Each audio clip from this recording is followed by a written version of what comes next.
Hello there, it's Sam Green with Zamma. Got another episode with luxury vinyl moldings. Luxury vinyl plank and tile is a product that is really growing by leaps and bounds because of the properties that it offers the homeowner. It's a good solid product, wears very well, very durable underfoot, and the nice thing about this product is it's waterproof. We've got a lot of folks around the country that wish they had waterproof flooring down, but we've got composites that are being introduced into the core, mixtures that are allowing it to be more rigid, more durable, more impact resistant. The big draw on this product is the fact that it is waterproof.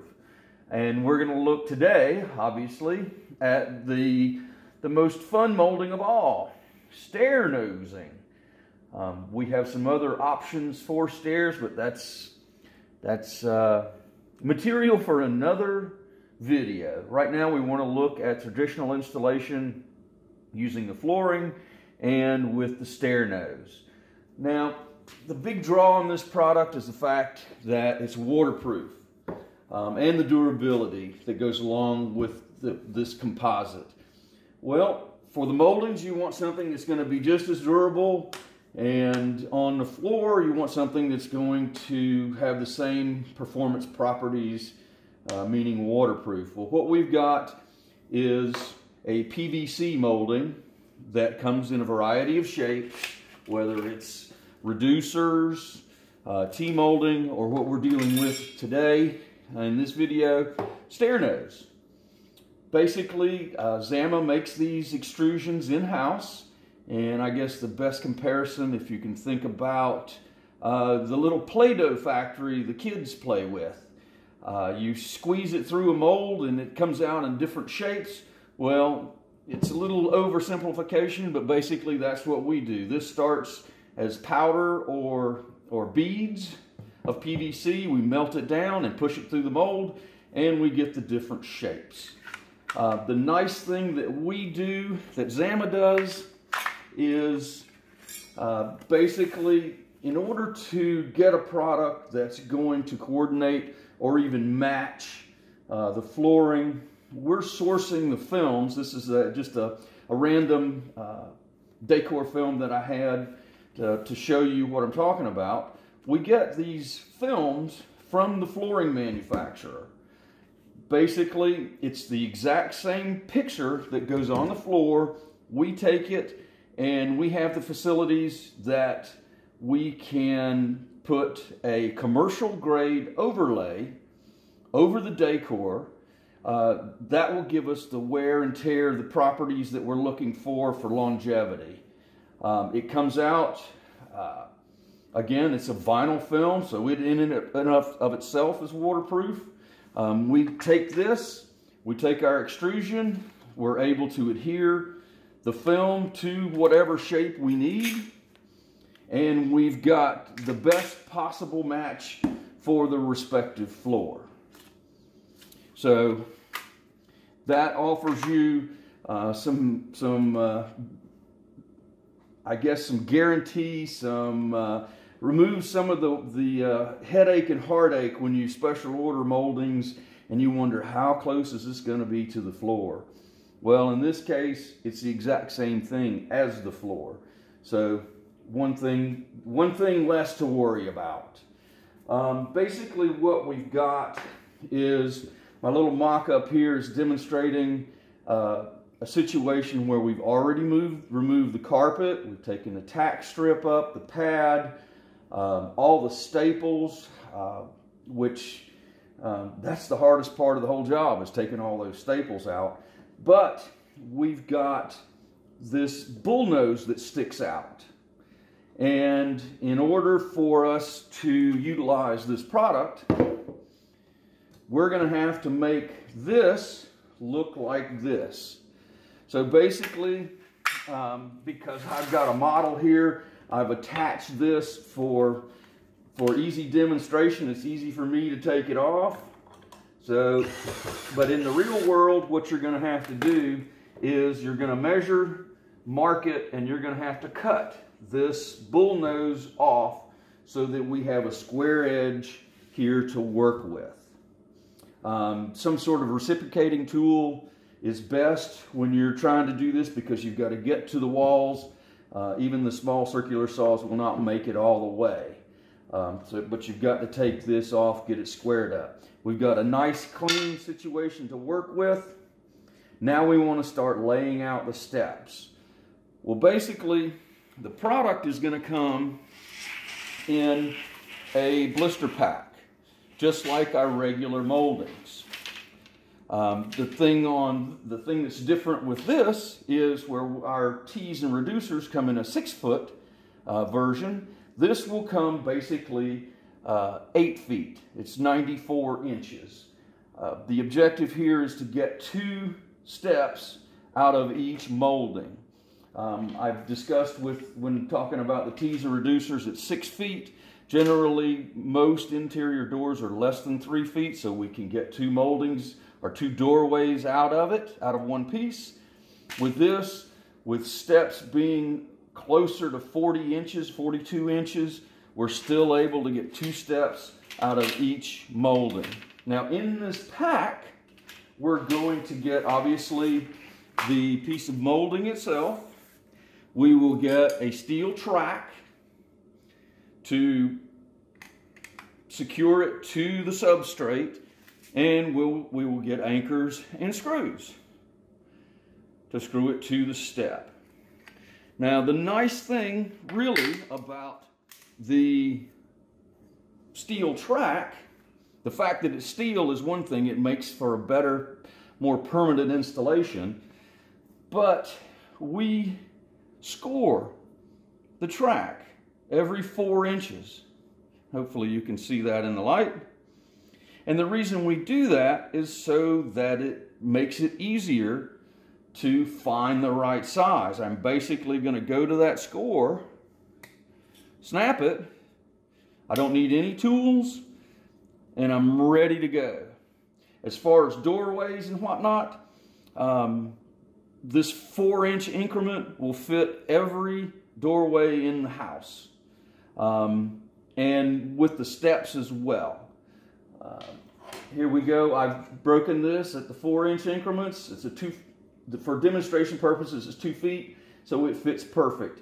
Even if we wind up with an inch or so on either side, we want to center the product, and that little bit on either side will not present any issues. It's perfectly acceptable to do that. So basically, as I said, I've snapped my track, I've got it ready to go, and what I'll try and do just to make sure of my measurements is I will cut, an 1 inch, 3/4 of an inch blank piece as a spacer, and I'll put it in both ends. And what that does is it allows me to figure out exactly where I'm going to be putting my steel track. Now, having said that, we always want to work from the bottom up. So basically, I would have built this step up and would be putting in, for instance, a new riser. So there's my floor. I'm going to have a new riser that's going to come in, and this has to go in first because it will change the dimension on the step. So once I've got that, I can come in. I've got my spacers on there, and I can literally go in and mark where I want to put those screws. Okay? Now I'm going to take the screws that came in the pack and secure this to the substrate.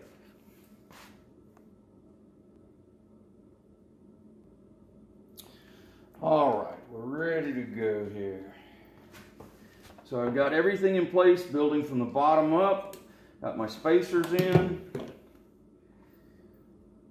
Now we want to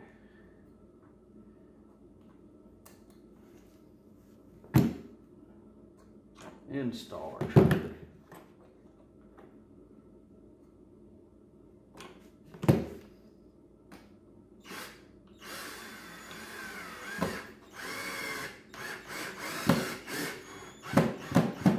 Snug them down. You want them down solid, of course. But one of the things that I found have a tendency to do is, especially if you get in a hurry, you'll drive them down too far, and what happens is when the screw goes down, it pulls the track together, and it will make it difficult to get the subsequent molding in because the track is pinched.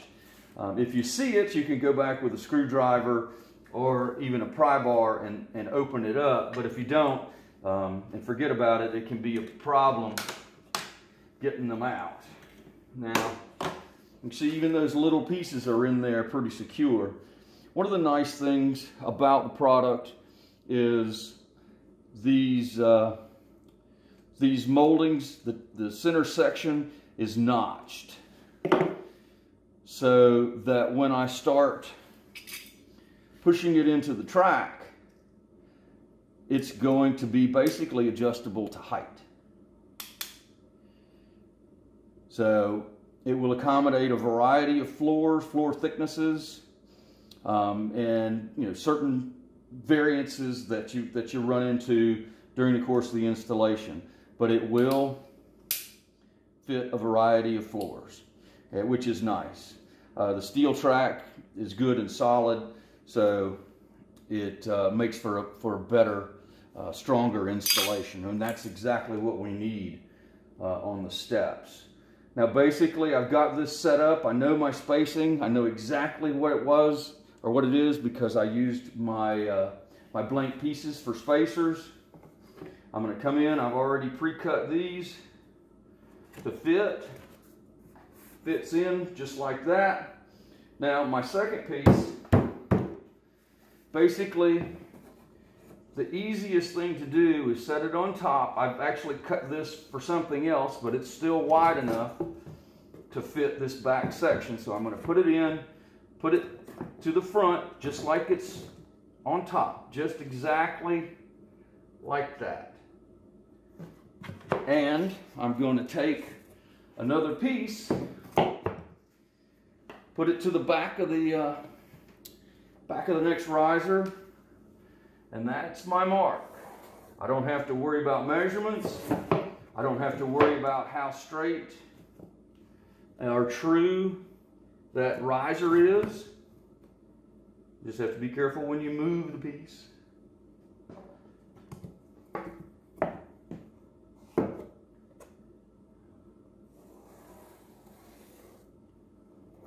And slide along. So I know that this is going to be the piece that I'm going to lose. That's going to fall off, and I need this piece to fill in this back section. Now I'm going to go cut this. I'm just going to use this table saw to cut this. Be nice and easy. I'll be back in a second. All right, we're back. We've trimmed our piece down. See, table saw does just a wonderful job with that. And we want it to fit in the back here. So basically, we're going to put this piece in.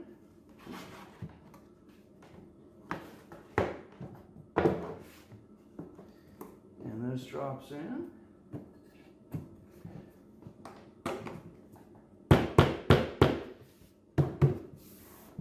The nice thing about doing each step, I've got a little bit of cushion back here, because as I put, whether I use another piece of the plank to build my riser, or if I use a manufactured riser like this one's almost 5/8 of an inch thick. So I've got a lot of coverage back here. We want it tight. We do not want any spacing. There's no molding that's going to cover anything. So we've got to have it tight. If you want to build a template for the step to get the irregularities, you can. A template is the best thing. You can purchase a stair tool, which will get you those angles, or if you know what a bevel gauge is, an angle finder. Let me see if I can find one for you. All right. When you start getting into the steps, I tell you, a good investment is this little item right here. It's these two plastic wings. This is just a scrap piece of MDF that I had laying around. Basically, you cut that piece of wood just a little bit short, put it down, straighten it out, tighten up the wing nuts, and I've just created a template. I've also got measurements in here so I can measure distance, or probably the most accurate thing to do is what I showed you, where you lay the piece over the top of the original first row, and then use another piece of plank to scribe in. I've even gone so far as to build the whole step and then do this, lay it down as a template, and cut the 2 or 3 pieces that I'm including in the step all at once. But the idea is to get it just as tight and snug as possible. The other little tool you can use is called a bevel gauge or an angle finder. And basically, you're doing it one at a time, where this does everything at once. And for less than $20, that is a heck of an investment, because each step will be unique. Each step is different. And you need to remember that during the course of the installation. Treat each step independently. Okay, so now I'm happy. Everything fits. I'm happy with how this looks. So basically what I'm going to do is take everything back up, and I'm going to get a good cartridge adhesive, and I'm going to glue this down. This is the one time that a floating floor is not installed as a floating floor. On the steps, we do not want it to move. So once it's glued into place, now I come back, I've measured, I've cut my stair nose, and you can see pretty good match up there. Basically, what I'll do too, just for additional support, is I'm going to take a piece of the flooring, and it's about ½ an inch wide, to fill in here for support on the front of that step. I just took, this is just 2-sided tape, just for convenience. I stuck on here so I don't have to fight it. With my luck, things usually bounce around and they don't want to stay where I want them. So with this, I can stick it in there. Now I'm ready to install. I want to start one side or the other. Okay? I'm going to push the one side down.